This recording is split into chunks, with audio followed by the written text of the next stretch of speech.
Down. 3, 2, 1, go. Welcome back, everybody, to the Triad of the Force podcast, a podcast from three Puerto Rican friends coming together to do deep dives into Star Wars and other nerd-related media. This is season 1, episode 13, Alternate Timelines. And today we have a ghost with ghost. We have a guest. Goose, why don't you introduce us? Let's welcome everybody to Maggie Lovitt, who joins us today from the Let's Talk Star Wars YouTube channel and Star Wars Friends podcast. Is that right? Yes, and I might actually be a ghost. So, I mean, just saying. There's a possibility.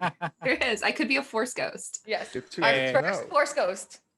Nani and I met you on the Geeky Waffles Mando live streams. Yes. Yes. On Saturdays, and we were like, "Oh, this is a cool vibe. Let's have her over and like talk some more Star Wars since we had such a good time over there with Geeky Waffle." Mhm. Before we get into anything, though, we just got some. Well, we didn't just get them. We got them last night. That Dave Prowse sadly has passed away.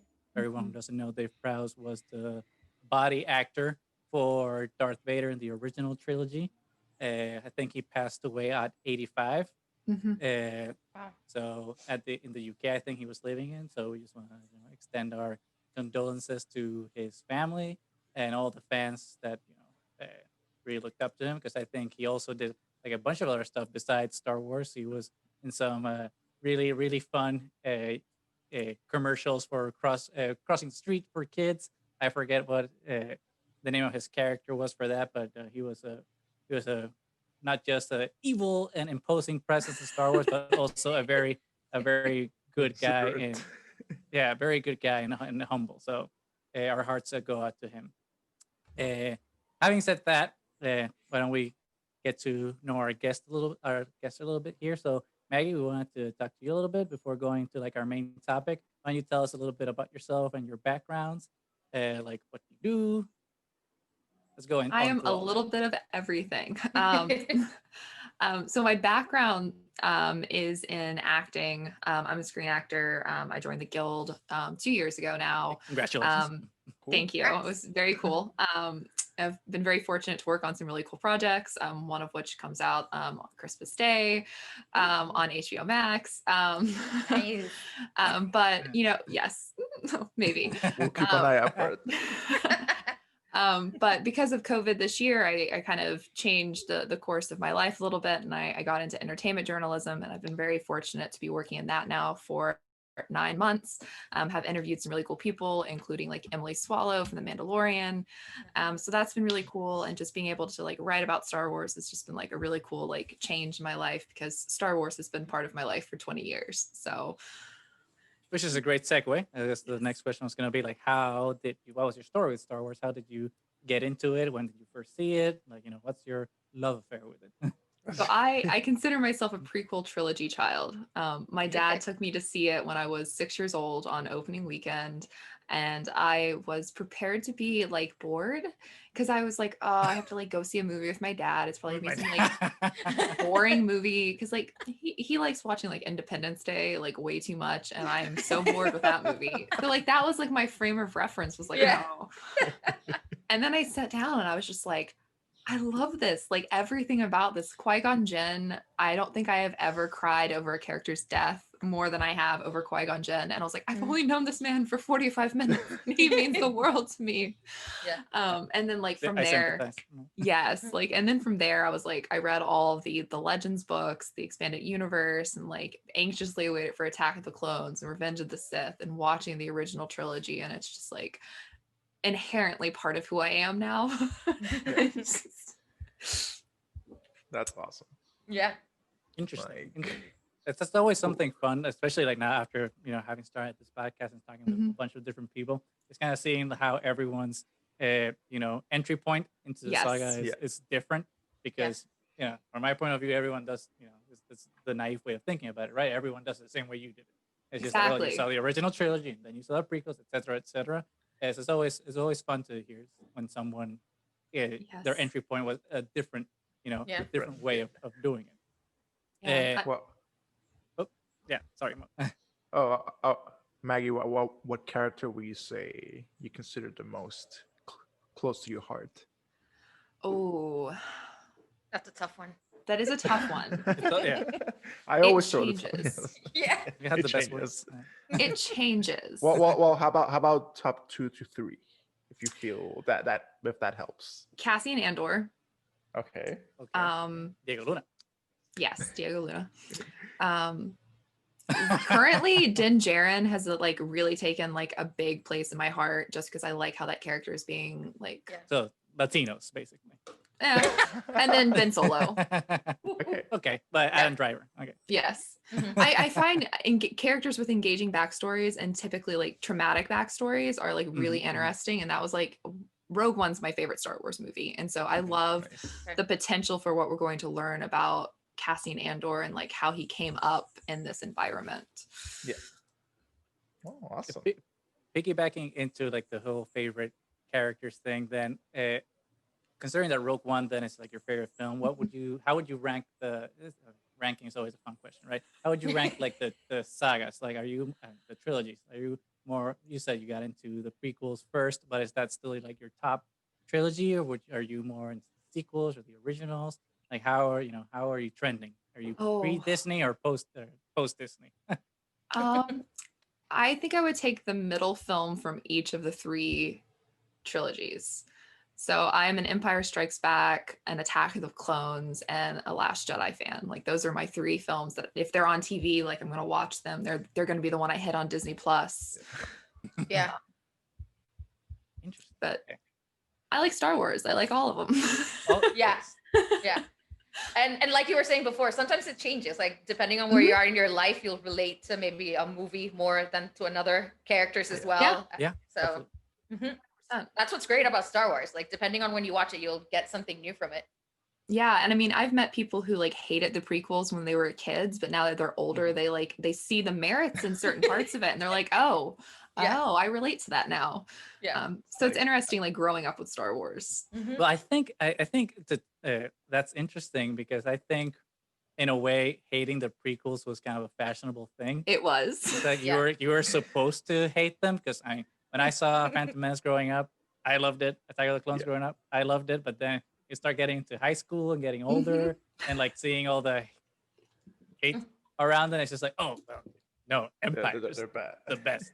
And I think in a way it's a generational thing now where it's kind of circling back to the sequel trilogy where a lot of the people that grew up with the prequels are now doing that same type of bashing that happened with the prequels with the sequels. Yeah. They're doing the same thing. It's very eye-opening in that sense because it's just like, oh well, it's We the George all Lucas become thing. the thing we hate. Yes. Yeah. I saw. Oh my god, you're not lying because I saw that so much with Rise of Skywalker in particular. Yeah. Because, all the people that love Last Jedi were complaining about all the Last Jedi haters, and then when Rise of Skywalker came out, all the Last Started Yeah. hating. Yeah. And like I didn't like the Rise of Skywalker, and I think it took me a while, like until February, to just be like, I mean, it's a Star Wars film. Like, what am I supposed to do about it? And like, I reached this like really zen point where like it can't hurt me anymore. Like, I'm okay with this. Yeah, I like Like- accept it. it's not going to change, and it's not going anywhere. Yeah. Exactly. It's already So- canon. We have to deal with it. So Well, according to some YouTube clickbaiters online, Lucasfilm is retconning the sequels, Mm. oh, which is like, bro, what? It's like, what Hey, the- the holiday special gave us time travel again, along with Rebels. So This it's a is true. possibility. That is a possibility. Although the canonicity of the holiday special is still up in the air. yeah. No one really knows. No one really knows. It's a mystery. It's just like the Force. You don't know how it true, works, it's true. but This is it's true. there. Yeah. But it's there. Exactly. Maggie, but going back to you, so we know how your fandom started, but how did you get then into, podcasting and being more of a vocal presence in the Star Wars community? Oh my gosh. So I have always liked the concept of podcasts like my entire life. Like I remember when podcasts like first started like really big when I was like probably around 11. I'd listen to them and I'd be like, I don't know how people do this. This is like seems like so much work. Yes. And then my friend Chris, who is one of the creators for the Star Wars Friends podcast, he had asked me to be on it when they started theirs last November. And I was like, I don't know. I don't really think I'm like a podcast type. Like, I don't know. And he was like, no, you really have to be on it. And I was like, okay. And I kept putting him off and I kept putting him off. And then like finally he got me in January. And so I did my first podcast in January and I was like, that wasn't that bad. And then I like said I was cool with like doing some more. And my friend Albert reached out to me to guest co-host over on the Cantina Cast for a couple weeks. And I was like, okay, I can definitely get into this. And then he asked me to start my own podcast. And that's how Petticoats and Poppies happened, which is my history film podcast with my best friend. And I was like, okay, now that we're like producing podcasts and like doing our own thing, it's not that hard. And like anybody can do this. Yeah. And then the Star Wars friends were like, hey, we would like you to actually come on like full time and be like another host on the show. And then that's how that happened. And that was May the 4th because we started. Oh, nice. Yeah, it was like Perfect perfect timing. Yeah. But it's been so great. I love hearing like everybody else's like different like viewpoints on things and like how everybody has a very unique podcast. And Star Wars fandom is like tremendously blessed with the podcast and like the YouTube shows and like stuff because everybody has a very distinct like approach. And I feel like the more that I've listened to podcasts that are outside of my own bubble, I've learned so much. And it's just been so great to like change my opinions and help me understand things. And I think more people need to listen to podcasts.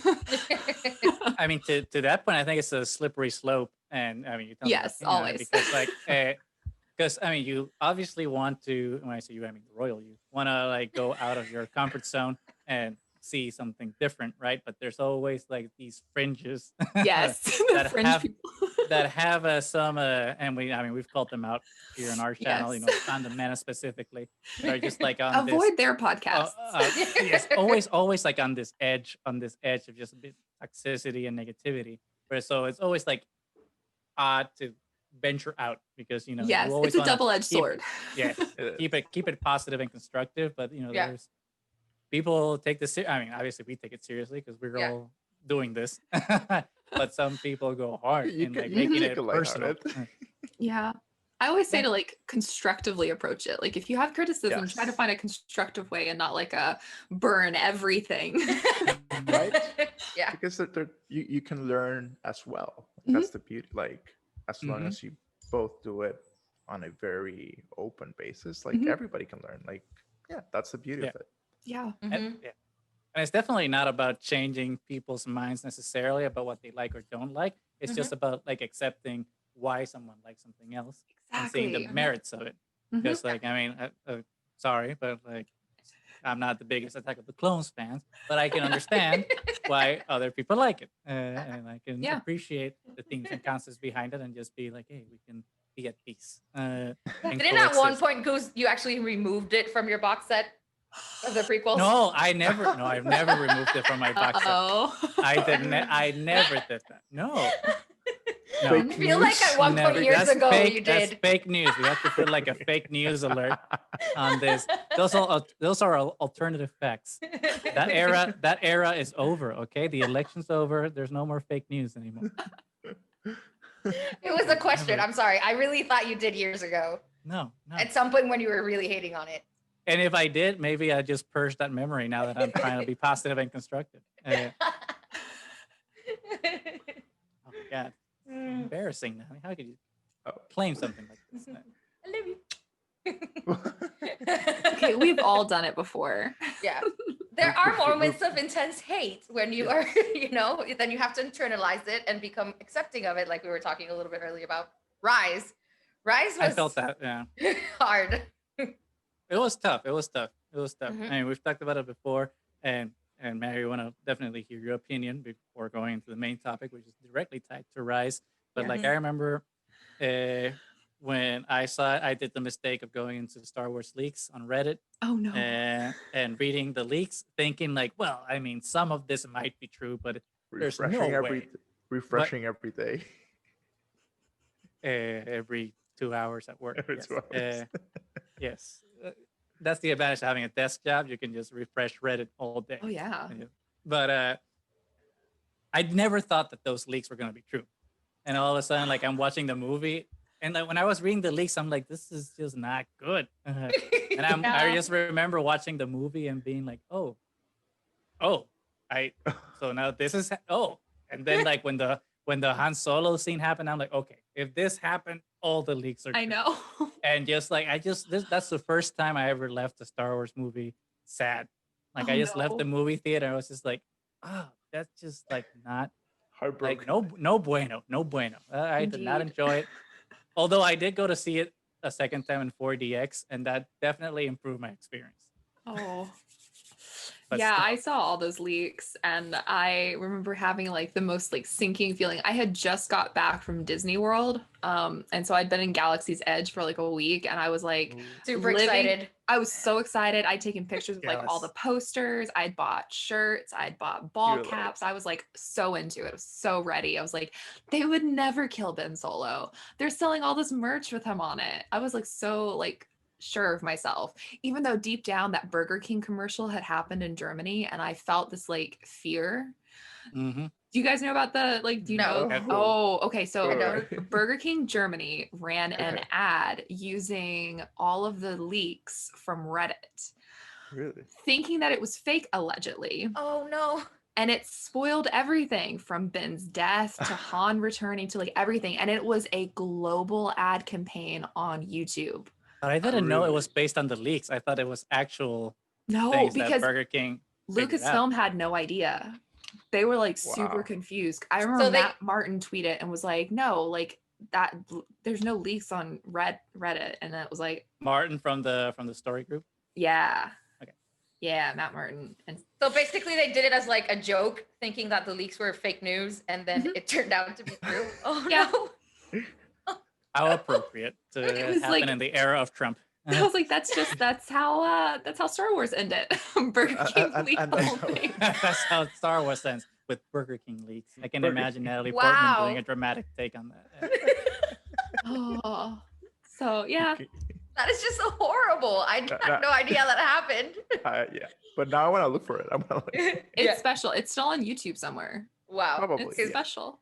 Because I'm actually the opposite of you two guys. Like when I know some new thing is coming out, I just stay away from social media. I don't want to know Smart. anything about it. I don't Smart, want to yeah. watch commercials. I watch like the first teaser and that's it. I don't watch anything else. I just stay completely away from it. So I just can't help myself. It's like cocaine. I just have to.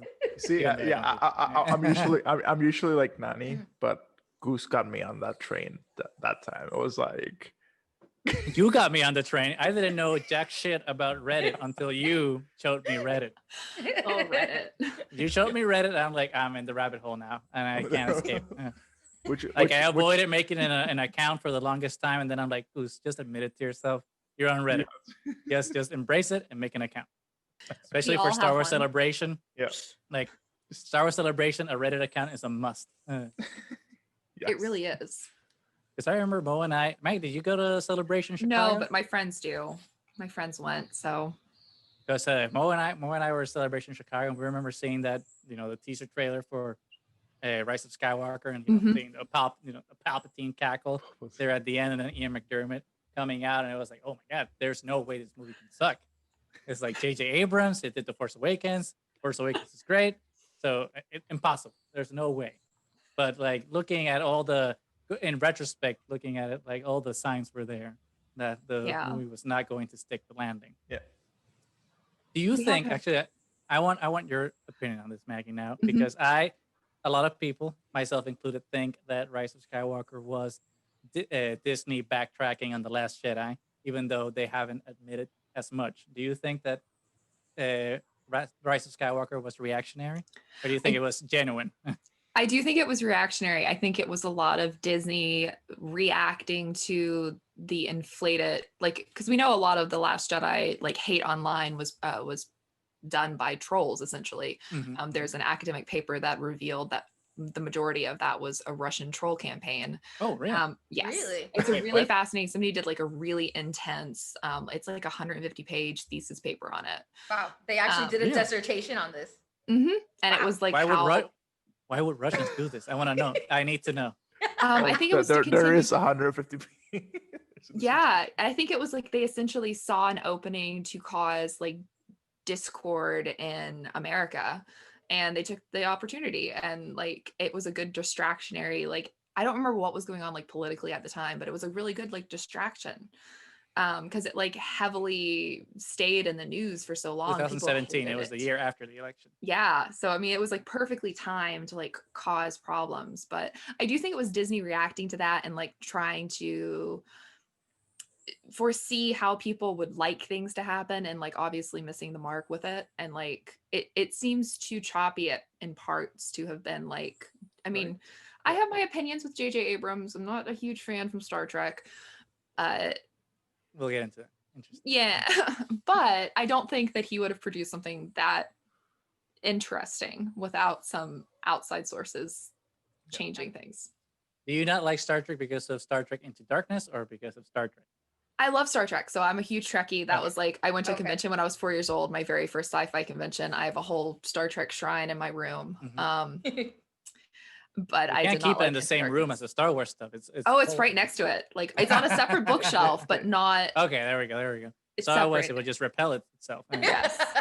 But yeah, so like I have some interesting opinions about J.J. Abrams' storytelling styles, but that's a whole separate sidebar. But I Because don't of the think that mystery he box. would've- Yeah, the mystery box. Yeah, Yeah, because I think the first Star Trek he did was actually very good, Oh, even yeah. though he turned it into 2009 Star was Wars great. basically. Yeah. Yeah, 2009 was turned- great, but Into dark, and like when I said before, the signs were there. Star Trek Into Darkness was one of Mhm. those signs. He can't follow things up. no. He can set it up. He can't follow it up. no. Lost is and also I mean, a he good did that with example. Lost. Yep. Yeah. There we go. Yep. Fringe, which he was an executive producer on. And Why how do good you was that think- show at the beginning? Yeah. Fringe was What? fantastic at the beginning, and then Yeah. Stop Fringe. And it missed the mark. never saw Fringe. Look for it. Fringe was great at the beginning, at least. Yeah. The beginning. Skip the last Yeah. season. Okay. Yeah, the last season just I've heard that so often the last 5 years with shows. I think the only show that's been immune to that has been Breaking Bad. Just Dexter had it, Game of Thrones had it. Like I heard Ugh. Supernatural also. Mhm. The ending sucked. It's like, what's happening with Rise of Skywalker? Clearly, hey, what's happening with shows and TV shows and not movies and sticking the TV shows landing. not sticking the Yeah. landing? It's a Why do you storytelling think? issue. Why do you I think Lucasfilm brought JJ back then? I don't Because know of if Force Awakens. contract thing. It might have been contract. Like he might have already been tapped in to do 2 of them. Really? Two Star Wars. So he wasn't. So he wasn't originally supposed to do like Rise of Skywalker, but he was going to do a separate Star Wars film. Maybe. I can't remember. There was something about like why they brought him back. I know there was like the issues originally, which we'll get into with like the Colin Trevorrow script and Mhm. stuff. But because I mean he was the executive producer. They just should have given him more time. And he was on like a definite must be done by Christmas. Okay. I just think also like Disney just locked themselves too much into the schedule to just let the So bad. sequel trilogies just breathe. They should have just done what George did with the Yeah. prequels and just take 3 years. Just do Yeah. it. Take your time. You have. I mean, that's one good thing with coronavirus is that they're at least making Disney realize it's okay. You don't Just have take to your time. release. Yeah. Like, Yeah. Mhm. take I some mean, time. with these movies, especially with the Solo flop, what I understood was that Star Wars thrives during its absence. Like the Yes. less Star Wars there is, the better it is. Because it just builds that. It's not Marvel. You can't just pump out a movie Yeah. every year because like it's a different hero and people are just hyped on that. Star Wars has always thrived on Star Wars not being there. So the Yes. fact that they were just pumping out like all these movies all at once was kind of like, Yeah. this is Whoa. too much too soon. Yeah. Yeah. Yes. Yeah. Especially I after agree. And they just thinking. they didn't give the characters enough time to develop Mhm. either. Mm. I mean, when you have more time in between, and then especially the problem with Rise was that I don't think they even knew where it was going themselves. Like you get that sense throughout the movie that they have no idea what the end game of the movie is. So if they would have had more time to actually, decide where they wanted to go, then it would have made way more sense. But it just you leave the movie and you're like, what just happened? Yeah. Like, what? Yeah. Where were they going with that? Yeah, what was the point? I don't get it. And it's a disservice because it's Yeah. supposed to be like the end of the Skywalker 9 saga, movies. and Yeah. and we've been growing up with these our entire lives, and then at the end you're just like, we're just kind of hodgepodge something all together, and then If we were like 2 big flashy things, everyone would be happy. It's fine. it's shiny, it's pretty, it's good. Look, So- a Star Destroyer, the same one from Rogue One that we had it already modeled in 3D. So we're just gonna reuse it now and just add a big gun at the bottom. Yeah, no one will notice. No one will notice Yeah, because Star 'cause- Wars fans aren't focused on details. Obsessive. Yeah. on the details and go for Yeah. everything. Well, it, Right. it, it, it honestly felt like a quilt instead of a movie. It felt like the big quilt of like everything Star Warsy, just like That's a knitted good. together. Mm-hmm. But Yeah. it was that's how I felt. It's like I can't hate it because it's Star Wars. Yeah, but exactly. Yeah. There's still And because, like you things said, to like a love, quilt, yeah. because the elements are there, but then Yeah. once you brought them all together, the whole didn't make any sense. Yeah. So to me, it kind of goes Oh, well. back to also hiring Chris Terrio, which I want to know your opinions on, because like Chris Terrio, yeah, he won an Oscar for Argo, was it? Mm-hmm. But then everything after that he's done, not that well received. Like he did Batman versus Superman, if I'm not mistaken, and Justice League with Zack Snyder. I don't know if I'm right about Justice League, but definitely Batman versus Superman, and that wasn't well received. So like I'm confused about why they would bring this guy that has not been successful at taking franchises and doing good scripts, and then it's like white guys failing upwards. That's what I Hollywood hate it is so much. It like take drives a me- failing screenwriter and let's just give him a high profile job.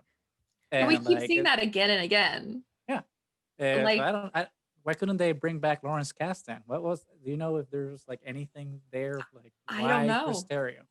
I don't know why. I don't know if it was like he knew somebody and like he was available, or because I mean we do know that JJ likes hiring people he's friends with. So Rick Gunberg. Yeah. so maybe he won a bet. Oh. You say that as a joke, but I can actually see Like, who that happening knows? for real. Well, I mean, Yeah. that's why Dominic Monaghan is in Rise of Skywalker. He won a soccer bet against JJ, and JJ was like, "Well, I guess I have to put you in the film." Yeah, it's an interview. It's a whole thing. Really, That's Well, that's I why mean, Beaumont I think JJ would have put him in the movie anyway. Yes. Unless if he's ever shied away from putting his buddies into every Yes. conceivable role Yeah. in any movie he does. Still. I just remember like I had been like in a very good mood when I had heard the recasting, the hiring of JJ over Colin Trevorrow. Mhm. Because like I wasn't the biggest fan of Jurassic World, Mhm. even though I think it was a decent enough movie. Then like what was the movie he did afterward? The Book of Henry completely flopped. So I was like, okay, Colin Trevorrow's out. And when I heard J.J. Abrams, I'm like, okay, the man gave us Force Awakens. There is no way he can screw the pooch on this one. What could And then- possibly go wrong? What could? And then the answer was everything. Everything. Let's pretend like Last Jedi didn't happen. Let's reset awesome everybody's asset. character arc. Although I don't no think growth from anybody. I personally don't think it was a egregious, a retcon of Last Jedi. I think they were respectful of Last Jedi when they had to touch it. But Yeah. I think they didn't touch it. They touched it as the least they could. Yes. And they just followed up on The Force Awakens, which was like, okay, I mean, but you just missed an entire movie of character development and just ignored it and Mhm. brushed it down the rug, Mhm. under the rug. And it's just like, the movie just doesn't feel a part of the saga. It just feels like its own weird thing. Feels like a like bad fan fiction. Yes. It does. Exactly. Mhm. Bad fan fiction. It does. I mean, and do you want to use that into a segue of like what could have been with Yes. the leaked? See, Script. you know where I'm going at with this. It's like we're connected. A So with dyad in that- the Force. Triad. And what would be the triad? What The quad? I've been trying. The quad. Quad I don't know. Quad yeah, I don't know. But with that, let's seg into what could have been an alternate timeline for what episode 9 could have, or maybe should have, or we'll see at the end of our discussion, Mhm. be with Colin Trevorrow's leaked script of the Duel of the Fates. Let's start reading the alleged, well, it's been confirmed. Let's start reading what the opening crawl for that movie would have been. So, a long time ago in a galaxy far, far away, and then John Williams' score, episode 9, Duel of the Fates. The iron grip of the First Order has spread to the farthest reaches of the galaxy. Only a few scattered planets remain unoccupied. Traitorous acts are punishable by death. Determined to suffocate a growing unrest, Supreme Leader Kylo Ren has silenced all communications between neighboring systems. Led by General Leia Organa, the Resistance has planned a secret mission to prevent their annihilation and forge a path to freedom. And that is how our alternate movie starts. Any thoughts on that, Crawl? Amazing. It's fantastic. Yeah, right? I mean, because there's actual stakes here. There's no I feel dead like speaking. and everybody being like, I do like "What?" the dead speak, though. I will be frank. I did like that line. It just didn't have any backing up.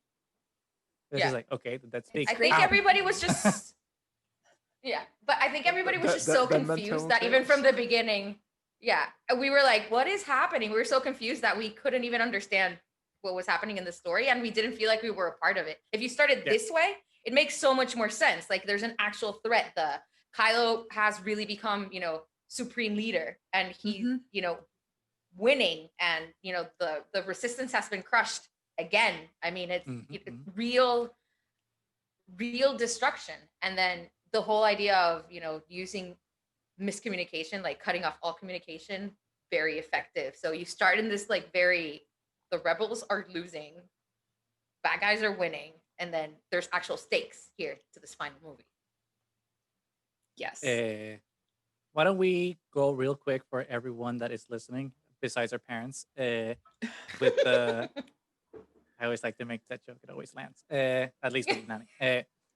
With the plot of the movie. Nani, I think you are the best of us of recalling plot. So why don't you like go over it real quick so that anyone Me over the is plot? not aware. So I don't know what that meant. you don't know what that meant. So basically, in this one, you really do have what happened. I'm listening. What? Oh, okay. Sorry. In this one, you actually have real consequences from The Last Jedi. You don't just like sneak it under the rug here. So some of the elements are, you start the movie like Rey, Poe, Finn, and Rose, and that you actually use Rose this time. Yes. And yeah, Justice so for that Rose. was a huge, yeah. I mean, there was a huge disservice, I think, especially Rose and Finn's character in Rise of Skywalker. They were very, very underused. So they have like way bigger roles in this iteration of the movies. So, And they have agency. yeah, and stuff that they learned in Last Jedi applies to like what they're doing here. So, and Yes. they actually, help move the plot along. And I don't know, just so much happens in the film, honestly, in this version of it. I mean, you have completely committed to the darkness Kylo Ren, who's like, hidden away on Mustafar. So you have that really connection with like Darth Vader. And then he actually decides that Darth Vader is not his role model because he thought it was weak of Darth Vader to have saved Anakin at the end. Like you see him embracing full darkness in this one. And you have, which I thought was really cool, you have Rey, who comes and saves Poe, Finn, and Rose when they get captured, like dressed as a Tusken Raider, which I thought was a really nice touch, And she has a double-bladed lightsaber from the beginning. And she does a double-bladed lightsaber. I think they shouldn't have made them blue. I kind of like the yellow or maybe even green lightsabers. I think would have been better, but the concept art looks fantastic. If you guys, out there listening haven't seen the concept art for this, it looks really, really amazing. Yeah. Yes. It's a lot. You want me to do the whole plot here by myself? Somebody else pick it up. I'm gonna try to do the cliff notes of the cliff notes. So basically, or the cliff notes of the cliff notes of the cliff notes because it's really long. So basically, the movie starts, and Poe, Rose, and Finn are on a mission to do something, but at what they were going to do doesn't work, and they end up hijacking or spacejacking, I guess, a Dreadnought class Star Destroyer with the assistance of Rey. And after that, Leia, is a little disappointed because it's like, hey, Poe, what the fuck? They're gonna fucking track us here. You're always, being hot-headed. But that's Leia for you. Which Leia is described super dope with like a long white flowing hair with like the white robes from A New Hope. So she has a larger presence in this movie, which sadly couldn't have been the case with any finished movie because of Carrie Fisher's passing. But another character that also has a more prominent role that comes into the next scene is Luke Skywalker, which actually comes as a Force ghost to not only interact with Rey, but also fulfill the promise that he did in Last Jedi to Kylo Ren. And that he was going to haunt him. It's like, see you later, kid. And he keeps coming back to see Kylo Ren. What happens afterwards, though, is that we realize that the capital of the First Order is a decimated Coruscant, basically. And General Hux is now not a general anymore. He's the Chancellor, but obviously he's the puppet Chancellor to Supreme Leader Kylo Ren. And Kylo Ren, in a similar way to Rise of Skywalker, is off doing his own thing. Only here, instead of like finding a wayfinder that is totally not a holocron, here he's actually going to the ruins of Vader's castle in Mustafar to find an actual holocron. Here they have the balls to call it a holocron. In the holocron, he sees a cameo by Ian McDiarmid, aka Papa Palpatine, where he's talking about Tor Valum, aka Darth Plagueis' master, or Darth Plagueis. I don't think it was very clear in the script, but guess what, Kylo, you're not Darth Vader, so holocron's gonna bite you in the ass, burns him up, so he needs a new mask. After that, fast forward, like they need to do the thing because the communications have been cut down. So Rose and Finn go to Coruscant to go to the ancient Jedi temple that is now abandoned and desecrated, to go activate the ancient analog cassette player communications so they can activate. Well, that's what they say in the script. This is ancient technology. It's not digital, it's analog. And I'm like, okay, so cassettes and MP3s. Cool. They go there to activate a beacon that will, go through the galaxy to get everyone to go to war, which is basically the scene from Return of the King. It's the beacons of Gondor, except instead of, fireplaces. I like that. It's people listening to their cassettes, like Guardians of the Galaxy. Kylo Ren somehow has magic force powers to stop cassette players, so he stops the transmission worldwide. And then afterwards, Kylo meets Tor Valum in whichever planet that he's at. From there, Tor Valum starts testing him, sends him to a little force cave where he meets Darth Vader. Darth Vader obviously kicks his ass. And after that, Tor Valum teaches him the way to take someone's life force and basically do what they did in Rise of Skywalker, but it makes more sense here because it's a dark side power now. And it's actually explained, and taught. And it's explained. And it's yes. But Kylo Ren being Kylo Ren gets upset with Tor Valum, kills him. Done. Which is great because that means that Kylo Ren has no master. Like in Rise of Skywalker, where he's still a puppet subservient to someone else. In this movie, the Knights of Ren have more of a active role, even though they're still kind of same thing as decimated like that. They're more active, but they're still kind of like, oh well, we're really not doing anything. And we're killing you really easily. The cool part, though, about this script is that then they realized that instead of Exegol, Colin Trevorrow had some balls, and instead of calling Exegol, he calls it Mortis. Oh my God, Mortis. That's connected to the Clone Wars and tie all Star Wars media together. So light and darkness have to confront themselves in the nexus of the Force. While they're there, Luke is badass and is able to hold Kylo Ren's lightsaber with his hand, finally fulfilling Obi-Wan's promise that if he strikes him down, he'll become more powerful than you ever imagine. Long story short, even though this is going really long, there's a stormtrooper revolution in all Coruscant. I wanted after The Last Jedi. That's all I wanted for Finn's arc. I know, especially an actual one. Yeah. Yeah, because you build this up. It's so important, this defection of Finn at the beginning, like the stormtrooper that decided that he wanted more to life and everything that he learns from The Last Jedi. And then this is what you expect his character to do now. To be able to teach his other stormtrooper brothers that there's more than being a number. And it just never happens. You just have him like follow Rey along like a little idiot. All Rise. No agency, exactly. And then you have Finn still killing stormtroopers, even though it's been established that they're just, and even with like Janna, like that other people are defecting and you're still just gonna kill them. Yeah. It doesn't make any sense to his character at all. No. So anyway, continue, Goose. So he just started a revolution in this version. He starts a revolution. I'm Mhm. I'm really trying to kind of condense this Mhm. because this is long as shit. It's a lot. It is a lot. a lot, But yeah. while Kylo Ren and Rey are fighting in Mortis, aka Badass Exegol, Kylo Ren actually takes the upper hand to Rey and blinds her in a super dark scene where she's crying blood, as the script says. Yeah. And I was like, oh shit. Yes. What? It's like No wonder It's like Disney. Kanan Jarrus getting blinded. Like I loved it. Yeah. Yes, Mhm. yes, exactly. But then Luke comes up to Kylo and he's like, no, bro, you still don't got this. And then Rey comes back and she's like, no, I got Kanan Jarrus powers now. And like, I finally, know what balance is. I have to accept myself. I am the darkness. I am the light. Our masters were wrong. I will not deny my anger. I will not reject my love. And she finally confronts Kylo Ren with full force and she defeats him. But Kylo is so angry at his defeat that he actually starts taking the life force from Rey Mhm. through Tor Valum's teachings. But what happens Yeah. now? Leia senses it. And now this is one of those things they recycled in the Rise of Skywalker script.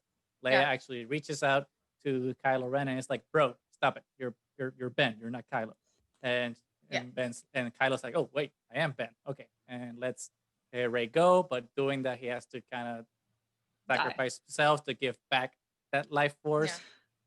which is the what we were Again, talking unnecessary in my opinion. what we were Death of talking about Ben, with like Yeah. which is what we were talking about with Ty when we were talking about the hero's journey Mhm. in that time, where this is like that American version of that, where the hero must atone, and atonement means death. It doesn't mean actual Yes. Actual of, like, atonement. making up for your Yeah. mistakes and living and bettering yourself. But Mhm. whatevs these. There's a badass space battle, and as usual, as happens in Star Wars, the good guys are losing. But then what happens? Lando brings the cavalry, and it's all a bunch Which of again, like, another thing that's recycled. Yeah. but done better. Yeah, because that is Uh, recycled, except obviously better because it's not on some random like Exegol, whatever they did. It's like above of Coruscant. Coruscant. Imagine how Yeah. awesome Oh my that would have God, it would've looked, been like a so space cool. battle of. Yep. Oh my God! And then Chewbacca and an X-wing. I mean, Chewbacca, I think Goose has his issues because Goose really yeah. wants Chewbacca to like always pilot the Yes, it's the his ship. Millennium Falcon. I know, but how cool would it have been to see him like battling in an X-wing and just kicking ass? I mean, Yes, it would have. It would have. there you go. Yeah, there we go. The Millennium Falcon. Yep. But obviously, good guys win. The Lando's militia destroys everybody. Then the stormtrooper uprising defeats the First Order on land. And though we discover that, like in Lothal, the First Order capital is a ship that can take off, but they take that down literally. And then the movie ends with Rose and Finn having like a nice little orphan kid. I don't know. Sanctuary. Retreat in some Yeah. plant sanctuary. Thank you. With Broom Boy. So Broom Boy's back. Boy. Good for him. But then Rey comes back with her eyesight healed, and she's ready to train a new generation of Jedi. And there's peace and justice in the galaxy. And that is the Duel of Fates. Such a good script. I need a drink. So what do you think, Maggie, I of love this the script. version? I have been team Trevorrow script since it leaked. My only complaint is the out of place Poe and Rey kiss. Right. That and that's just because Mhm. I'm Finn Poe till the end. So Yes. like if he should be Yes. kissing anybody, it's Finn. But that's another story. Not sword. And just Yeah. felt it was too much like the weird chemistry that they tried on them, and it just isn't there. But I love it, and like I was always and will always be team like Ben Solo redemption, but I like Kylo Ren becoming an actual villain because they actually committed to something. The Rise of Skywalker didn't commit to his characterization whatsoever. I mean, he barely speaks, and you have Adam Driver not speaking, which is just a disservice. The main honestly. Skywalker, the main actor, and the last Skywalker. Not talking their last movies, like. And it's like at least they committed to it, and like it works and it makes sense, and then they are actually tying in things to larger canon, and you've got Mortis and you've got all of these like characters that really diehard people will like know what's going on, and you don't have to create something new. There was no reason to do Exegol. There was no reason to bring Palpatine back. There's like all these answers. And then like they kind of teased Mortis a little bit in the Rise of Skywalker. Like there's some like random things that like kind of allude to Mortis but aren't there. And I just think Trevorrow's script like is more respectful to the end of a saga. The saga. Yeah. Good. But I agree. I mean, especially, you know, bringing in Mortis and then this tying it all together, you know, with Clone Wars and everything, just bringing everything together. And it makes so much sense because it's this clash, dark, light, and then, you know, Rey finding balance within Mortis. Yeah. It's just epic. And obviously, you know, having the last battle being in Coruscant, not some random planet. yes, And I miss Coruscant. and Yes. and you know, Break not only her the battle, but the back. fact that they have to set the I know, and not only the battle, but you know that they have to turn on the beacon like underneath the Jedi Temple, so you go back to the Jedi Temple like Piece of in Gundam, Coruscant, yes. and I mean, yeah, it would have been amazing. I think the problem, like you were saying, Maggie, was that they were afraid of making choices, so they left everything vague. Like when you start to get to like they're gonna make a point about something, they kind of leave it in the air and do nothing. This people would have been mad because everybody's going to get mad at something. At least they decided to do something. I choose to make Kylo Ren Supreme Chancellor, not just like some puppet, you know, on a fetch quest randomly. Like this time he's committed to being the bad guy. Yeah. And this he script still has redeemed. one of the best lines And ever he still gets written in redeemed. any Star Yeah. Wars script, which is General Hux realizes that he's lost to Star Wars. Best line ever. Yeah. It's so stupid. perfect. I It's love such it. it's such a I good know. quote inside of a script because like Yeah. the audience is never going to see that unless you Yeah, read the script, and it's just so funny. I know. I'm pretty sure that Colin Trevorrow questioning- wrote that just to fuck with everybody. He's like, I'm writing this. Fuck it. It's going in.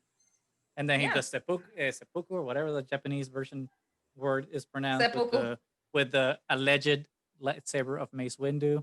Like, there's so much connectivity to Because they it. describe it as a purple lightsaber. And Yeah. I'm pretty sure the only purple lightsaber we've ever seen is Mace Windu's. Yes. Fact. Yep. You were gonna say But- something, Mo? I'm sorry. Oh, I was just say like I really love the fact that Rey loses her eyesight, kind of like alluding to that Kanan at Rebels, but at the same time, that idea that in order you have to be blind to both, you know, See.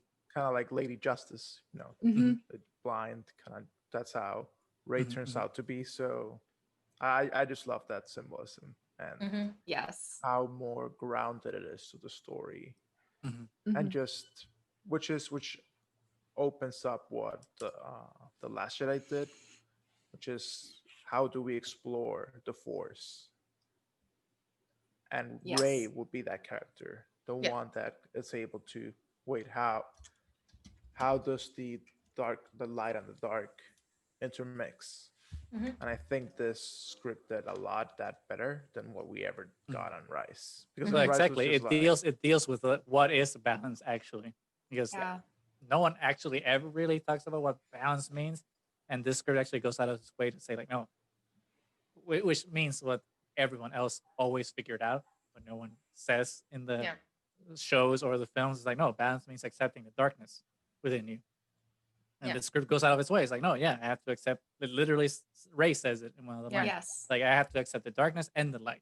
Yeah. Within me, and like accept that the balance within me is what will project balance. And not out. reject the love. Like that was, I think, one of the big yeah. problems with the Jedi Order was that it was so restrictive about your attachments, and that when you feel attached, then that's what breaks you because it's so forbidden. So although that line kind of upset me while I was going through the script, because when I read it, I'm like, oh, this makes way more sense if they do Reylo.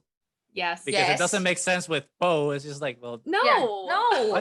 It doesn't make but any with Reylo, it does make sense, and it does like make that whole balance thing actually, you know, be effective as a storytelling device. It matches that mural that's in the temple on Octu of the like the Zen light and dark. Yes.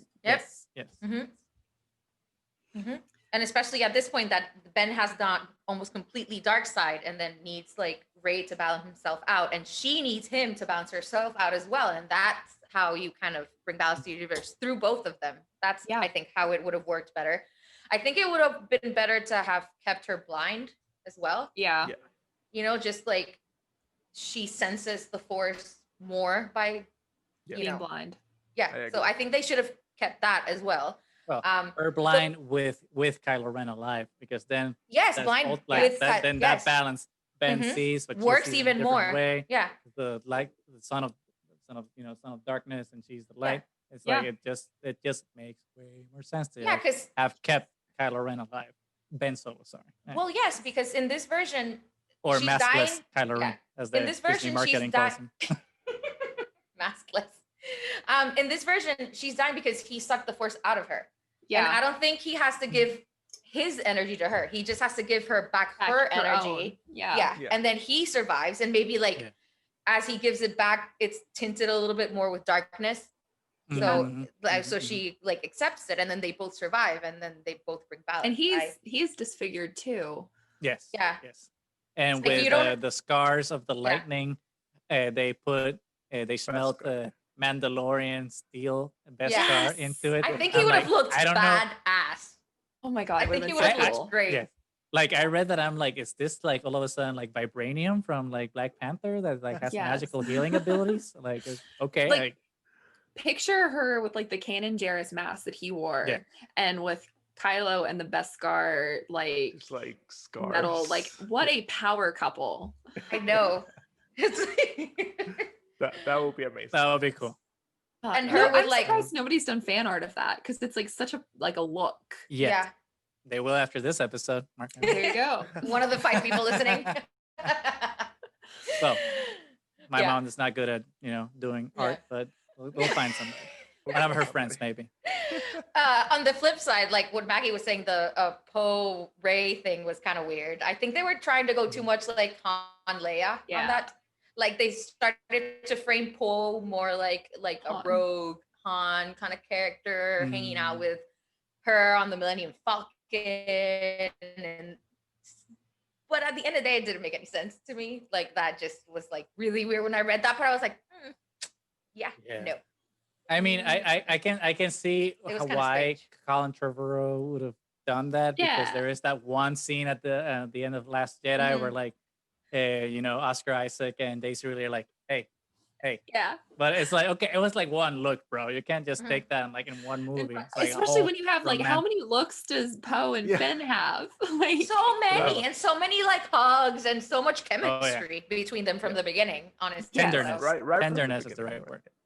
Yes, but at the end of the day, Maggie, they committed to something, because in Rise they all 3 kind of hug, and there's no idea what their relationships are like, and it's like, have fun with fan fiction, kids.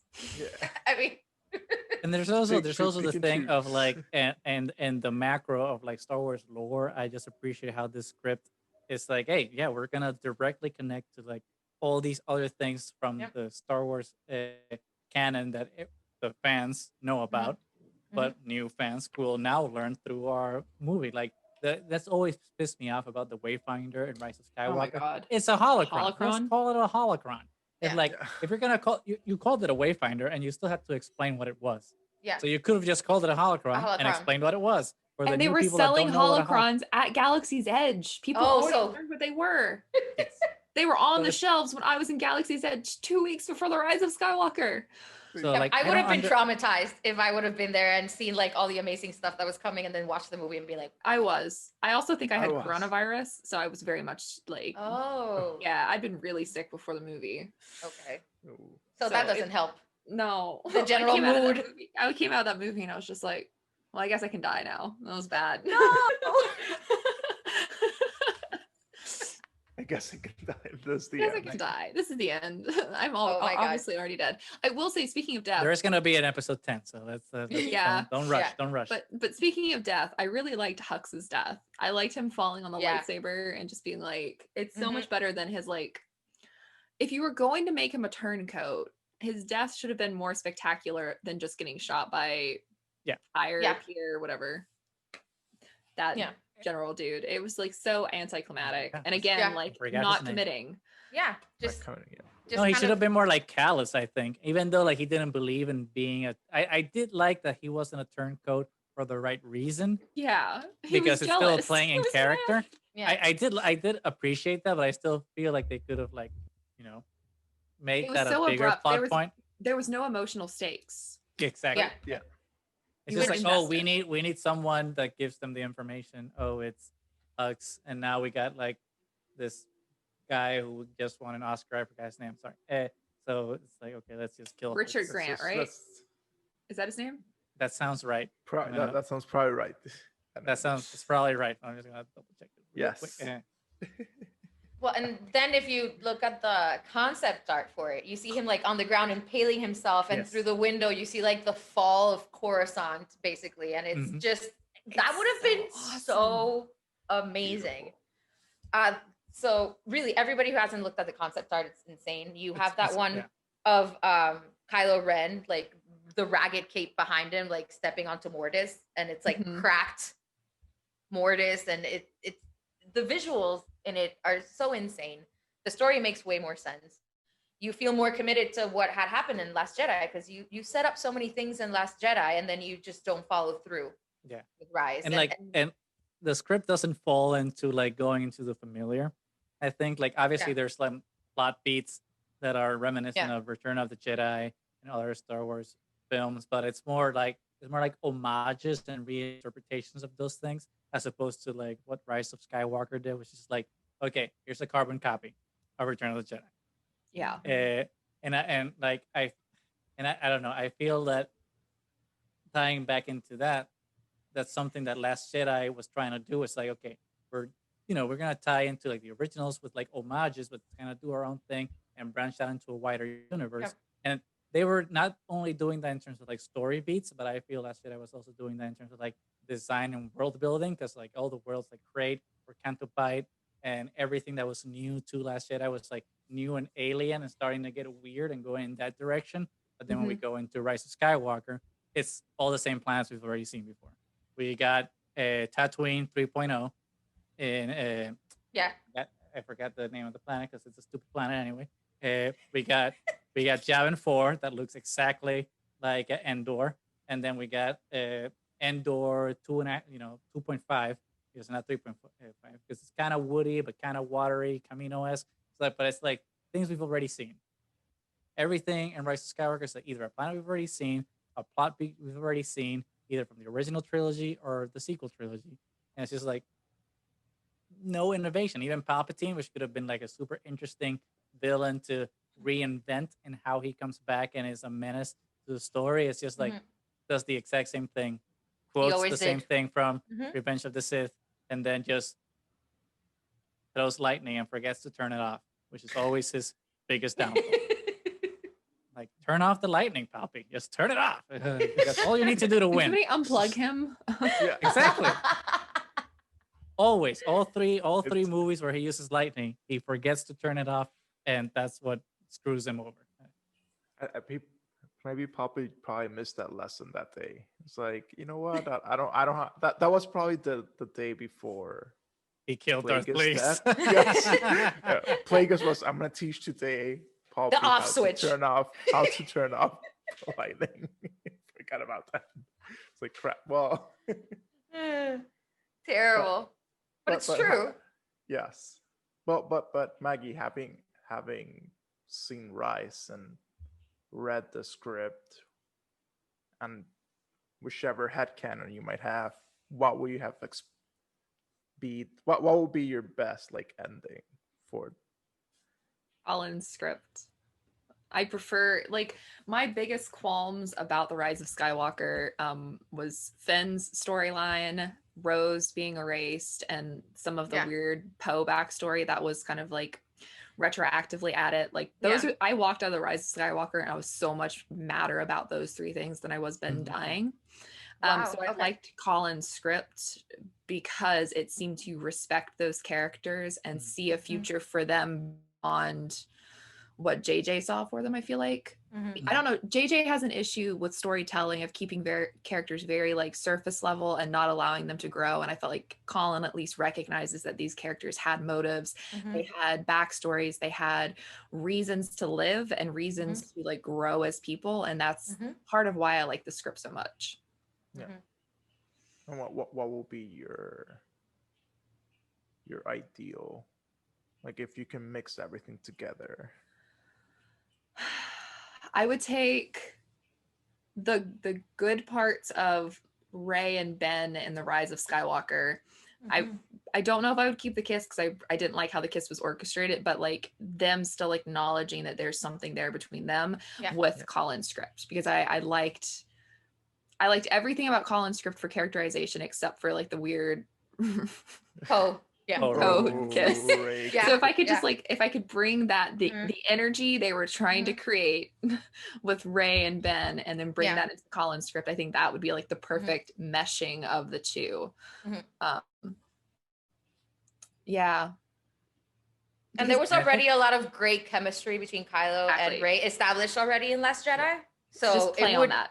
Play on that. Like there was never, I mean, apart from that look between like Rey and Finn, like it's just not there. Like no. I do like. Go ahead.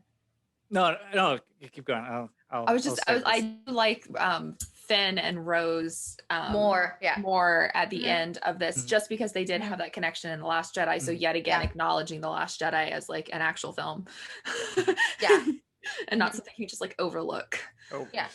And what I was gonna say is it's that like it's interesting that a lot of the criticisms that people have of The Last Jedi are not technically Ryan's fault. It's like the plot contrivances that like JJ came up with for the Force Awakens are the things that are quote unquote the weak points of how characters developed into the Last Jedi, because you see that then those flaws that were kind of fixed in a way in Last Jedi were kind of ignored in Rise of Skywalker and then carried through to the Force Awakens. So it's kind of, so it ties into what you were saying, Maggie. It's just like JJ just writes these one-dimensional characters that have like one story beat. And for me, the most egregious character that exemplifies that is Finn, for sure. Especially with his whole yelling for Rey, like pining for Rey all the time. There's that's his only plot beat. And he does that in The Force Awakens too. I mean, it's the exact same beat. Yeah. Which I think in The Force Awakens, fine, it makes sense because that's how he's starting to learn how to, pull away from the First Order and find something to fight for, which is his friends. And then in Last Jedi, he learns to go beyond just his bubble and see the greater cause, and he sees that. But then in Rise of Skywalker, he's back to Rey. And he also makes a really strong connection with both Poe and Rose. And he barely has any interaction with Rey. Like he kind of grows beyond her and beyond this like crush that he had in the first one. And then you kind of just bring him back to this crush and forget about the connections that he made with other characters. Yeah. So like you were saying, Maggie, I would have been fine with Finn Poe. That would be my favorite. Yes. But Finn Rose would have been fine as well. Yeah. But him pining after Rey after all his growth is just like taking a character back. Yeah. Rewind all the, character development that you had and just go back to stage one. I mean, and JJ doesn't do well with relationships either. I mean, if you watch Lost, if you've watched Star Trek, he like really struggles with creating memorable connections between them. I mean, there's like a couple decent connections in Lost, but I always consider that to be the writers that worked on the show and the actors. And the actors. But I don't know, it's very like top surface, like there's no real depth behind it. Sometimes you look at an iceberg and you think that goes down for like miles underneath the water, but with JJ's storytelling it's just right there. It's very thin ice. Well, to give credit, George Lucas wasn't that great either. No. That's true. That's true. At least there's a really low bar. Well, I think it's I agree and disagree. I agree in the sense that George Lucas doesn't know how to write it, but he does know how to set it up. He just needs, he just needs that person that actually interacts with humans to, and be able to like make and write the dialogues to make sure that it actually feels like this are people doing it and not robots. You guys don't like fall in love with whoever says they hate sand? That's not like a pickup line? Guy in chorus and it gets everywhere and you're like hard eyes? No, for me, the most egregious love language that George wrote was like so love has blinded you? No, it's because I like that whole thing. I'm just like, no one talks like that. It's just like, oh, it's because I'm so in love with you. So love is it's like, oh, It's a space stop. opera. It's a soap It's a opera. space opera. I know, but so was Empire Strikes Back, and they were being smooth. My They hands were. are dirty. My Yeah. hands are dirty too. I'm like, okay, I buy that. It's like, Yeah. Yes. that's fine. But even Natalie Portman, world class actress with an Oscar Came under off her so belt, stiff. She She's- came off you as can- so stiff. Yeah. and you can tell she's trying. I She's mean, like, okay, I'm doing. Like, I don't know what to do with these Oh. lines. Like, Yeah. I'm going all in, but like, holy crap. Bueno. Yeah. It was Anakin and Padme were that was That was Like, That's I don't the know. thing I don't that- know why he didn't. I best don't know why he part- didn't get Lawrence Kasdan to come back for the prequels. yeah. No, maybe he was like, pass. Yeah. Oh, were you There saying, Mo? was- Sorry. Oh, to me, the best part is just like cutting the pear and just like Oh pushing god. it with the force. And it's just like Aw. floating. Like, oh my god. Their like, whole why? like courtship to me was really creepy. It just came off like he was like this little stalker, and at the very end, suddenly she realizes, "Oh, I love you too," and it made no sense to me. Yeah. There's a lot about the prequels that I can forgive that I've learned to love over the years, but the representation of the relationship is just, Clone Wars at least helps make it a little bit Oh, less Absolutely. terrible. Oh yes, yes. Yeah. And that's absolutely a must-have supplemental. Like, Yeah. yeah. I mean, I know Yes. there's something. I know there's something definitely about being in a situation where your life is in danger that actually Yes. makes you bond with the person that you're with. Mhm. And fine, I can buy that, but still, like the dialogue is just. I just have to weird. say, Padme, It's weird. Obi-Wan Kenobi is right there. He's a man. He's a Yeah. man. He has a beard. He's Ewan He's McGregor. smooth talking, like, Yep. girl. Yeah. You Ewan went after McGregor, the one God you bless met when he was 9? Okay. Yeah. Yeah. And now it's like Right. kind of really creepy. Yeah. I mean, Hayden Christensen is a handsome guy, but he's no Ewan McGregor. Let's be honest. No, agreed. Mm-hmm. There you go. God, poor Anakin. Well, I mean, but Adam Driver. Let's be honest. He had it going on. He did. He had a lot He going did. on. Mm-hmm. I agree, Maggie. Mhm. Major Sense crush Wallow. on him from this. Yeah. Oh, yeah. No, it's interesting because like I remember seeing him in Girls, and I hate. I'm like, oh my god, I did not like Adam Driver back Really? in the Girls days, and when I read that he had been cast for a part in Star Wars, I was like, nope, get him out. But I was won over, especially Very with good. the beautiful long black locks. I'm like, okay, I can get on board. I can get You on were board. pleasantly surprised. I was pleasantly surprised, but in Last Jedi, not in Force Awakens. Force Awakens, I was still a little dubious with Ben. But then Last Jedi, I saw things I've never seen before. So Yeah. would we have gotten a shirtless Kylo Ren scene in Duel of the Fates?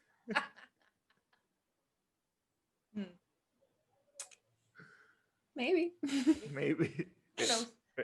Will Maggie's cut have? Maggie's Yeah. Have included this I'm pretty sure it would have. Yeah. fighting. I know what but sells. I know what sells. they would have stayed fighting in the Definitely. Death Star with the waves, but shirtless. Yeah. I mean, look, if you're having a fight with a lightsaber, you could cut off clothes. Yes. That is Fact, and That's if you're a a real Jedi, you have possibility. precision. Yes. Yeah. Positions. I'm just saying. Oh, It could have Position happened. cuts. I'm sure there's already something along those Yeah. lines somewhere for everybody Oh, to I'm read. sure. I'm Some sure. strip tease lightsaber fight. Zero. What the fuck? Oh, Zorro, yes, that's exactly what I was thinking. I'm like, I was thinking of the because massive Zorro scene. yeah, because Zero, I was like Zero the Hutt. I hope not. That's just wrong. Zero should not be doing any shirtless scenes in these movies. Oh Wow. goodness. Yeah. Oh, actually, Josbando texted because he's been texting throughout as we were talking, and I've been ignoring him. Sorry.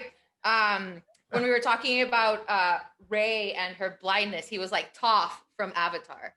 Oh which yeah. Would have been fantastic and have her hone like the feeling even more, and it goes back to all these like mythical types And like I think Moe was the one that said it, like blind like justice. And Yeah. there would have been a lot to that, honestly, if that would have Yeah. happened. I agree. So I don't know. There's a lot of things there that are kind of beautiful, and Mhm. you know, nothing's perfect. We're never going to be completely satisfied with anything. No. because, you know. But I think the main problem that Maggie has said is that just Rise never committed to anything. You never felt like there were any real stakes there, and then at the end of the day, it felt unsatisfying for somebody that's been watching, you know, 20 years. all these characters, you know, and some of them for longer, because there's been fans, you know, that watched the release of, you know, A New Hope in 1977. So there's a lot of fans that this is very emotional for them, and I think it was, I don't know, it was just disappointing an end, you know. Yeah. I've learned to live with it. It doesn't mean I like it. Yeah. I've just I mean, to accepted that it. point, I don't understand how Lucasfilm has been able to be so successful with all the animated stuff, and now with Mandalorian and whatnot, to weave all these stories that kind of tie into everything and be successful and engaging, and then Yeah. miss the mark. Fail with Rise at of the Skywalker. at the end. Like yeah. it makes me wonder, like, it wasn't a, again, I'm gonna put the conspiracy theory alert on top of it. Makes me wonder if it wasn't a Lucasfilm thing but a Disney I thing think that it really came was. down, because it's like the only piece of media from Lucasfilm that has come out that's just so out of place, Yeah. because it doesn't read like it was a genuine Lucasfilm thing. And I have read the articles of the infighting within Lucasfilm, of the Last Jedi hater production people and whatnot, but I just don't buy it. I feel it's more of a Disney Yeah. damage control. This is the damage control. Disney thinking they knew best. Yeah. Well, it's Disney trying to apply, and again, conspiracy theory mode. It's Disney applying the Marvel way of making films into Star Wars, and it's just like, no, they're completely different. They're different genres, and they're different types of consumption of media, so it just can't apply those lessons into Star Wars. And I feel like so. I mean, Rise of Skywalker literally had two moments from Endgame. It had the I am all the Sith, I am all the Jedi. Yeah. From Tony Stark, I am Iron Man, and then the fleet coming just Yeah. like every At the last 12 second. Yeah. Mhm. It's just like what works for one doesn't work for the other. And like for No. me, that whole I am all the Jedi thing fell so flat. Because the minute Palpatine said I am all the Sith, I was like, don't say it, Ray. Be better. Be better. better. Like Melania said, be better. No. And no. And she wasn't. And she just said, I am all the Jedi, which makes no sense in terms None. of the narrative. Well, aside from the fact that we got so much of this Rey being the one to like find true balance in Last Jedi and go away from actually being a Jedi. I remember when we first saw the trailer and we were like, oh, I really want Luke to be the Last Jedi so that she can be, like Grey Order or something like Ahsoka did, and you start seeing that build up in Last Jedi, and then it gets completely forgotten in Rise. And then this script has that. It has this transition of her starting to figure out that she wants to, find balance, and then it fulfills it. And the actual film just kind of brought her back to, oh, I'm just a Jedi, I guess.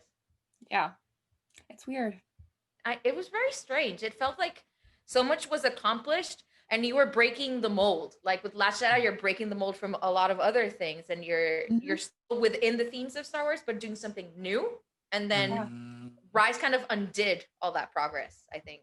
And it hurts because, like you were saying, we're in the age of Mandalorian where molds are made to be broken. And then it's just like, although chapter 13, we have issues with that too. Yes. We have issues. But...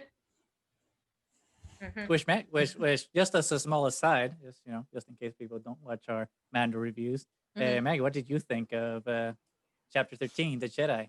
I was like middle of the road with it. Like I said last night on the Mando night that Ahsoka isn't like one of my favorite like characters. Like I know a lot of people like she's number 1, number 2, number 3 for them, and she's just like a character like I respect and I like, but I'm like You're was not like, an Uber fan. I'm not an Uber fan. Like, I know her storyline, I know her whole thing. She's like a cool character, but she's not like a character I would go out of my way for to like find art for or like stuff like that. And I know a lot of people are like have shrines to her. Yeah. Like, okay. Yeah. So like I know that my reaction to the episode is not going to be like what everybody else's is who like has a really strong attachment to Ahsoka, because I don't. So like she was okay. Like I'm really curious to know like what has happened between Rebels and here that's got her to this point, and like how is she doing? Like, you know, how's her, you know, her life going for her? I want to know, like, have they found Her voice Ezra changed, yet? so there's been a growth spurt, clearly. Yeah. But I was fine. Like, I understood the reason why her leaky wasn't as long as it should have been, her leaku, and like stuff like that. So it was like, I don't know. It was fine. I just cared about the child and Den.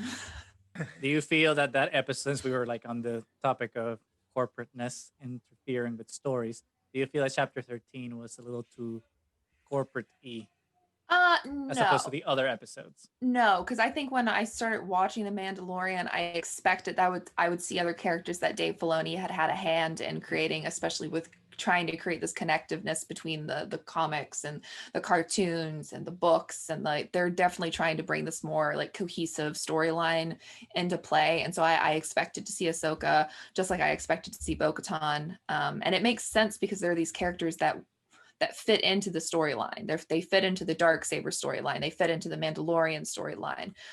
So it felt like a natural progression. I wrote a big article back in June, I think, about all these like casting rumors that were going on at the time, and like why those specific characters fit into the Mandalorian storyline. So it makes sense. I mean, I'm hoping we see Sabine, because she's another one that would ultimately really fit into the storyline. I actually really agree with you on the use of Bo-Katan and Moff Gideon and everything, but don't you think in this episode maybe like Ahsoka was made too much the forerunner, and then kind of the story of Din and the child was left kind of backstage a little bit? A little bit for this episode. But I think that was to set up the Thrawn thing, and Din is this character who has absolutely no idea of what's going on in the galaxy. And so Ahsoka was that like meeting somebody that helps introduce him to like the world at large. I was really excited about the Thrawn name drop and the Typhon. Like, do you feel that the Thrawn name drop was for Mandalorian, or do you think it's for that potential Ahsoka spin-off? I hope that there is a potential to tie Thrawn to Gideon, because I think that they would have been on a similar course post Fall of the Empire, that I could see some element of them having known each other and maybe being involved in the same kind of let's keep the new era thriving. So I'm curious to see how that ties in. I know I shot like straight up, like I was like, oh my god, they just said Thrawn. Like, I'm happy anytime anything that was expanded universe is brought in. And so like I remember when Thrawn was recanonized, I was just like overjoyed because those books were so good in the 90s. So I feel like that was definitely like trying to connect the larger world for new fans that are watching The Mandalorian for the first time. So now they're going to be like, who's Thrawn? And be like, oh, there's a new book coming out in like 6 months. I wonder, oh, I should read these other 2 books and see who Thrawn is. And so I think there's a lot of trying to fantastic, read them. Yes, they are, and trying to pull new people in with these kind of like character drops. Based on that, to see, because this is synergy. So we're going to tie it back to Duel the Fates, Duel the Fates and Rise of Skywalker. One of the original theories that was going around Rise of Skywalker before it came out was that Richard Grant was going to play Thrawn. So in terms of what we were talking about, especially with what Colin Trevorrow's script did with connecting to the wider canon of Star Wars in the animated series and whatnot, do you think that the movies needed a little bit more of that? Or do you feel that the Skywalker saga is in a way kind of like independent from everything that like works tangentially to it? I guess it's because I grew up in the era of the expanded universe and like absorbing all of those books, and I always felt like the books and like the original trilogy were like meshed like this, and then they started pulling in some stuff from like the prequel trilogy and trying to like bring it all together. And so I like seeing the new era of canon being made to be one big tapestry. Somebody explained that either last night or on another podcast that I was on, about how The Mandalorian feels like it's bringing this tapestry together. And I think, Mo, you used a similar like comparison for the Rise of Skywalker, but that it really is a great way of describing this much larger like universe and bringing it all together and like sewing it up and being like, here is the whole finished project. Like, which works for the whole media. Yes, but not for one. Exactly. Yeah, and I feel like obviously we still have 3 episodes left of The Mandalorian, but I think they're trying to actually give an explanation of how like the First Order kind of like was brought together, and so I think it's a good way to like synergize all the different medias in Star Wars. And, I mean, just because not everybody consumes all of them doesn't mean that they're not all interrelated. And I think something that Mandalorian has been very good at is just because you haven't watched anything else doesn't mean the storyline doesn't make sense. Obviously, you don't geek out nearly as much as everybody else, but you can still follow the story and it's fine. Yeah. And I think that what was the Duel of Fate script was trying to do. It was trying to like bring in a lot of things together. And I mean, like we were saying before, the Clone Wars animated series and everything brings so much more to the prequels. It brings so much more depth. It makes character choices make so much more sense because you're doing something that went on for years and solidifies those relationships way more than you can do in a single movie. And the script for Battle of Fates was trying to synergize some of that as well. And that's why I enjoyed it so much, actually. Yes. And aside from the fact that we haven't discussed, how awesome is that title? Duel of the Fates. It goes back to I'm iffy. Really? Just because you guys like it? I like it. I actually love it because it harkens back to like Phantom Menace and the actual score Duel of the Fates. And I think it brings everything together. Like it goes back to the first like chronological one and then brings it back to the end. And I like Rise of Skywalker. Actually, I would have liked Rise of Skywalker without the. I think the sequel is one of my pet peeves with the sequel trilogy titles. They abuse the in the beginning of titles too much, which the other movies did not. Okay, again, pet peeve. I'm going to frame it so everyone understands. The original trilogy only have one movie that started with the, which is The Empire Strikes Back. The prequel trilogies only have one movie that started with the, which is The Phantom Menace. And then all 3 of the sequel trilogies start with the. It's a massive pet peeve. And I think that Rise of Skywalker would have been better if you just dropped that because it has such perfect symmetry with Revenge of the Sith, Return of the Jedi, Rise of Skywalker. I thought it was a great title. If the payoff for that title would have been Rey abandons the Jedi Order and starts a new order of Force users that are called the Skywalkers. And boom, that's it. The Rise of Skywalkers, boom, I love it. Duel of the Fates, I think, was a little too on the nose. On the nose? With John Williams. But that's just me. Still a good time. I'm not saying it's bad. I can see that. I mean, with your interpretation, now I kind of like the title more, but I still But the movie didn't give us that. That's the problem. But and I still think Duel of Fate sounds amazing. So And one pet peeve, though, with the movie now is that I was reading that allegedly John Williams had actually composed a rearrangement of Duel of the Fates to be included for Rise of Skywalker, and then they just decided to not use it because Disney corporate, again, conspiracy theory alert, Disney corporate or Lucasfilm or something, well, not Bob Iger. Disney corporate, we're like, avoid the prequels like the plague. So any tiebacks to the prequels were just like directly avoided. So the only thing we see from the prequels basically in Rise of Skywalker is like a battle droid in the background of one scene. And that's it. And how amazing would it have been to see Rey and Kylo Ren fight to the Duel of the Fates? Oh my God, it would have been amazing. Yep. They used it in one of the trailers, if I'm not mistaken, which is kind of like, well, you already have it recorded. Clearly, you used it in the trailer. Why not just like include it in the final film? Oh my God! And then with the rearrangement, like tweaking it a little bit, and then having that final fight, her with the double lightsaber, as opposed to Darth Maul in the original Duel of the Fates, like her with the double lightsaber. And I've always loved Kylo Ren's lightsaber. I think it's one of my favorite lightsabers. So good. Right? I thought it was stupid when I saw the trailer for the first time. I remember 2014 or something. And then it was like, no, it's go. It grew on me. It But looks amazing, and why didn't Rey have the double-bladed lightsaber in Rise of Skywalker to begin with? It was such an obvious setup that was being planted in The Force Awakens. Yeah. It's like, why didn't they just pull the trigger and just like, hey, because like for me, the whole reforging of the Skywalker blade was so dumb. It's just like, no, this lightsaber wasn't even important in the original trilogy. They literally threw it down a shaft. Yeah. No one gives a shit about it. Why is it all of a sudden this Excalibur thing? The whole point of the lightsaber is you finding your own identity and building your blade. Yeah. So like not having Rey have her own lightsaber that spoke to herself in that movie was so disappointing. Well, you get it at the very end, but that's it. Yeah. You don't have her using one. Yeah. Basically, or building it. Or building it or anything. Or not anything. it's not Well, that change of how excited you get the first time you see like Luke light up the green lightsaber. Oh yeah. Well, that deleted scene from Return of the Jedi of Luke building his lightsaber in the cave. Oh yeah. Yeah. And sorry I cut you off, Mo.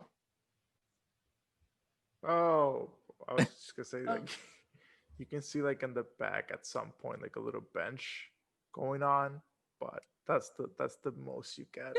The most you get. Yeah. But that's the problem with Rise of Skywalker's half measures. Oh, we won't show it to you, but we'll just put it in the background. Yeah. And hope you just look. Assume, just assume it's there. Yeah. And buy Pablo Hidalgo's book so you can get everything from the visual dictionary. Yeah. Aye. It feels like it was just so many opportunities missed. Yeah. Unfortunately. Yeah. I'm so sad. But I think we're all kind of sad now. I know. I think we all just went into our sad moments. No, we ended on such a sad note. We can't. We can't end on a sad note. I mean, at the end of the day, it's still Star Wars, and Yeah. you know, like we still enjoyed it. Like I've seen it more than 3 times, so Yes. So. you know, at least at least it's giving us like things to talk about, and and it still has its moments. it's Yes, but now I'm wondering, like on maybe like on because like Star Wars has been like historic, like on the film industry revolutionary. Yeah. Like since the beginning. Like how are we gonna see Star Wars like 10, 20, or 30 years from now? Like It's all gonna be filmed in the volume. And it looks fantastic. that is true. It looks fantastic. Yeah. It's ridiculous how good it looks. Yep. Don't Every get me on time an it's a little industrial blown. lights and magic rant because I love them so much. I don't know. I love this is the only thing I miss about buying physical DVDs, because I remember when I was in middle school and high school growing up, like I would love buying special edition DVDs just so I can like go into that second disc and go into all the behind the scenes shit and see how they did all the effects for all of these movies. And like now, since everything's digital, it's kind of like, I mean, everything's still available. It's just like you don't have the ceremony anymore that you had before. With You don't have You only get it in the special edition extra volume. Yeah. So that's why I was very, very, very thankful for the gallery documentary series on Disney Plus, where you could actually see some of that stuff. And when I saw the whole like episode on the volume, I was just blown away. I have not gotten over it. It's amazing. And it's only gonna improve. That's the thing. It's not gonna stay there. It's only gonna get better. The problem I had with it, and it kind of surfaced a little bit on chapter 13, if Maggie, you chimed in if you agree or not, was that I feel that they're kind of getting trapped into the economy of it, because I felt that chapter 13 and how volume was used was too reminiscent to chapter 9 with the Marshal. It's like this kind of same set of like, very linear shots and going into the town in a very direct way, and like everything seemed like it was set up in the same way, just with different visuals. And like that was when I saw chapter 15, that was my concern. Like, oh, are you getting into the trap of just like economizing it to the point everything looks the same? I don't know if I agree because I thought that the Marshal had a lot more camera angles used. Dave is very practical. Dave is very, I am an animator, not fully a director. And while I think he's good at it, he gets very much in the trap of this is one shot. I really like this one shot and we're not going to move away from this shot. Whereas I felt like the Marshal had a lot more close-ups and over the shoulders and angles and stuff. Whereas there's none of that in chapter 13. He's so very much like, okay, everybody can play between these two. Yeah, like he thinks about it as like a comic strip. He doesn't see the angles the same way as somebody who's a director by trade sees those things. This is his second time live action. Yeah, and he did the same thing in the first season. I forget which episode was the one he directed in. 5, I believe. It's I know it's the one that you see trooper helmets on pikes. Is it the one with that actor that kind of looked like a discard, like young Han Solo character? Oh, Toro Calican. God, I hate him. The one hated him so much. Was it that episode? Fuck that guy. It was so annoying. And you know what's funny is in the art of the Mandalorian book, the character design for that character was so cool. And then the actual character was just like. And I don't know the actor personally, obviously, but like he just like all the things I've seen on social media that he was posting after the episode is so douchey. She's like, shut up. I was like, you do not deserve him as a Star Wars. I was like, you were on one episode, you don't get the gloat. Just shut up. Just shush and go away. Yeah. Fuck Calican. I'm so. Anyway. Yeah. So Maggie, you think it's a difference between like the perspective of somebody that's used to directing animation versus live action? Oh yeah. So he sticks to like one point of view, and sometimes you lose something in that. Yeah. Yeah, you lose a lot. Okay. Like, at least like in my own experience from doing like directing and screenwriting and stuff, is like you miss a lot when you rely upon like very linear, very like here are the two frames and you're going to play between these edges of the camera. You lose a lot of like emotion and physicality. And I think that was some of the reasons that people thought Ahsoka felt really stiff. And I think a lot of it was just because of the framing and not being able to play more with like over the shoulder shots or close-ups or, focusing in on like a hand movement or something. Like he didn't get any of those like little shots, the in-between connectors. And I think that's why it felt so. Yeah. That he knows how to make it look dynamic in animation, but when it comes to real life, the translation is not the same. Yes. Because you're not have the same focus. Yeah. That makes a lot of sense to me. Yeah. Do you think that Lucasfilm is going to give Filoni a feature film? No. I think that they know that he is good with story and with animation. I don't think he has quite become the Jedi master yet. He may have been George Lucas's Padawan, but I don't think he has become his own master yet. He never became a master. Yeah. Well, I don't think he's the master of that. And that's why I was asking the question, because I feel that his strength isn't in, I don't mean this as a slight at all, but I don't think his strength is in directing. No. Just like George's strength isn't in directing either. His strength is in the world building and storytelling, and I think he should be kind of like the uber geek of the of the story group in Lucasfilm, and be leading the Star Wars stories that are going out there, and being more of the writer and the executive producer. That's what I think his goal in Lucasfilm. I don't know his goals, but what his role should be going forward, at least based on what I've seen, he's been more successful at. Yeah, and I think he has a good idea, like a view of how all the different medias interact and how like the world interacts together. I think he has a good view of that. But Maggie, I loved your description of the animation versus live action. That's always an issue that I've had because I'm a huge like anime fan, and every time they try to do anime into live action, it always falls flat for some reason. And I think I understand now why it's so hard to do it, because it's how you make something dynamic in animation and make it dynamic in live action is completely different. And if you switch the person that wasn't with the animation to somebody else, maybe they'll make it more dynamic, but they'll do a disservice to the story. So I think it's really hard to translate one media to the other. It's all about balance. to tie us back Everything in. is Back into Stars. Yes. It always is. Yeah. So I think this is a good moment. yeah. Or did you want more? Yeah, this is a 'Cause good we- time to wrap up. So to wrap up, I think let's Maggie, I just wanted to ask you as a wrap up, since this is a good point. What do you want going forward then with not only the feature films, but also with all the animated stuff and Mandalorian going forward, kind of on a positive, hopeful note? I know we kind of took a little. Oh, she looks dive for a excited. bit. I have She's so excited. many. I have so many things that I want Lucasfilm to do. Because we know we have Bad Batch, Yes. and obviously season 3 of Mandalorian. But Mhm. what else? And then we have Cassian Andor and the True. short And series for Kenobi. Obi-Wan. Right. So that therein lies my like small gripe, is that the next 4 projects that they have on the docket are all heavily male featured roles.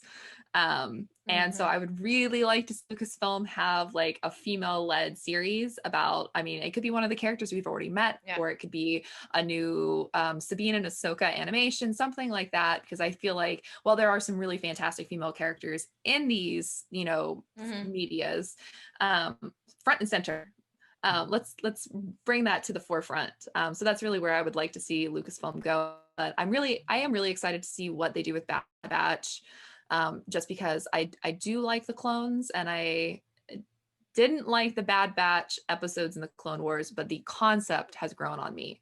I thought that was like a weird placement, and again, it's that same like, here is an episode where we're going to introduce these characters that will have a spinoff, which is like Point.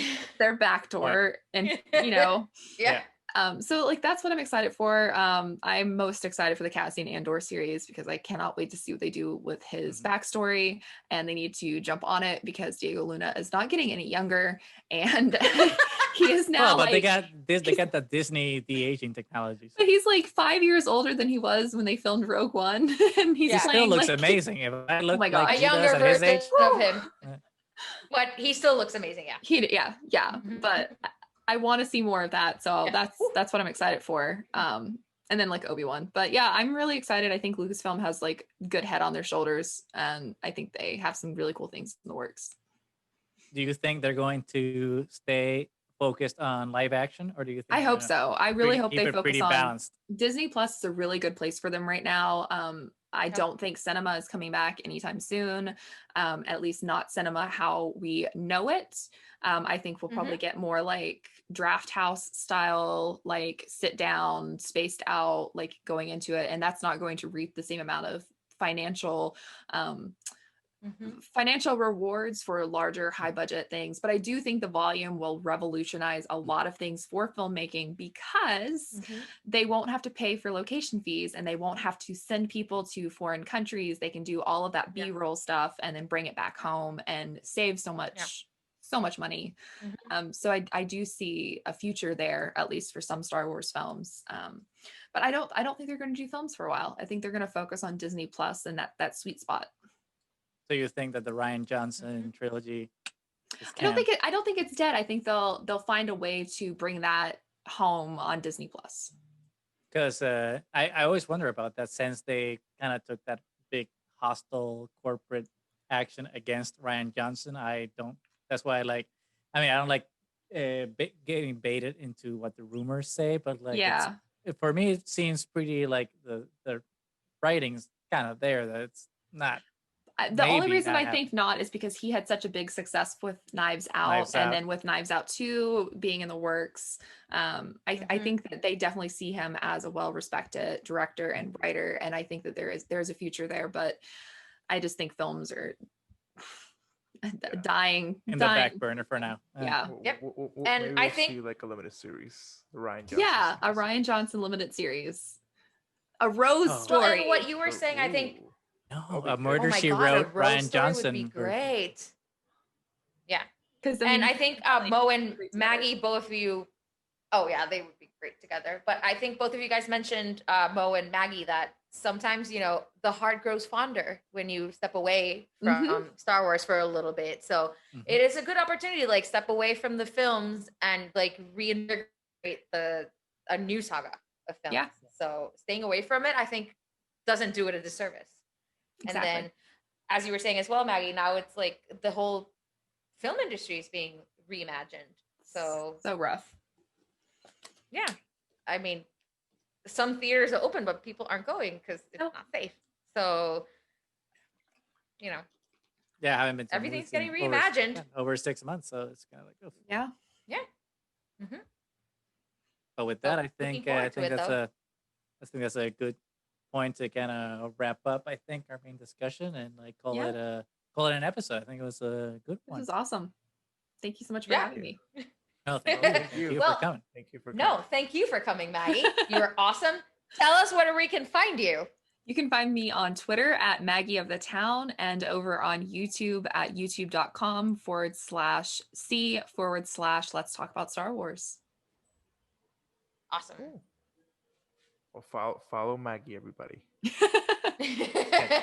Maggie is awesome. She has a lot of great insights. Thank you. And well, yes, thank you for Yeah, coming we've also much, really. like we mentioned at the beginning, we've already talked to her twice over at Geeky Waffle, and we will be talking to her a third time Mhm. when Mo is over for the last episode of Mo shows up. Mandalorian. Yes. I always forget the date. December what? 18th. 18. 18th. There we go. We Which shall see obviously how will they be wrap a it up. fantastic time. Yeah. Yep. Excellent. Sounds awesome. Well, for all our Okay. viewers, remember to subscribe, follow, comment, like. We love everybody. And Thanks we for just listening and we just opened our TeePublic, at the store. and we have a bunch of like lame T-shirts there that are that should Don't that call should them should lame. Well, some are some are really dorky, but yeah, Hey, Dorky's good. maybe they'll speak to you. So if you want to support the channel, go buy one. Go buy one. We get $4, so go do it, please. Well, we love you all, Well, and may the force be with Bye, you. everybody. Always. May the you.